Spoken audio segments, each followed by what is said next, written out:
চলো আজ আমরা বানাবো ভেরি টেস্টি বেসনের বরফি। বেসনের বরফি, চলো আমরাও করে দেখি। প্রথমে হচ্ছে গরম কড়াইয়ের ভিতরে বেসন আর সুজি দিয়ে ভালো করে নাড়াচাড়া করে নিতে হবে। ওকে, প্রথম হচ্ছে গরম কড়াইয়ের ভিতরে বেসন আর সুজি দিয়ে ভালো করে নাড়াচাড়া করে নিতে হবে।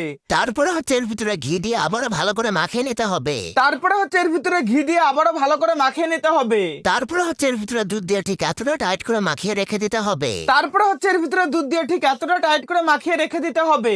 তারপরে হচ্ছে একটি কড়াইতে আখের গুড়, পানি ও এলাইচি পাউডার দিয়ে আখের গুড়ের একটি পেস্ট বানিয়ে নিতে হবে। তারপরে হচ্ছে একটি কড়াইতে আখের গুড়, পানি ও এলাইচি পাউডার দিয়ে আখের গুড়ের একটি পেস্ট বানিয়ে নিতে হবে।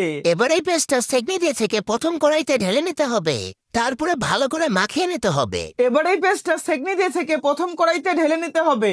তারপরে ভালো করে মাখিয়ে নিতে হবে। তারপরে হচ্ছে এটা একটি পাত্রে নামিয়ে এর উপরে কিছু সাদা তেল দিয়ে 10 মিনিট রেখে দিতে হবে। তারপরে হচ্ছে এটা একটি পাত্রে নামিয়ে এর উপরে কিছু সাদা তেল দিয়ে 10 মিনিট রেখে দিতে হবে। তারপরে এটা বরফির সাইজে কেটে নেওয়ার পরেই তৈরি হয়ে যাবে ভেরি টেস্টি বেসনের বরফি। তারপরে এটা বরফির সাইজে কেটে নেওয়ার পরেই তৈরি হয়ে যাবে ভেরি টেস্টি বেসনের বরফি। সত্যি এটা কিন্তু অসাধারণ ছিল, তোমরা চাইলে একবার বাড়িতে ট্রাই করে দেখতে পারো।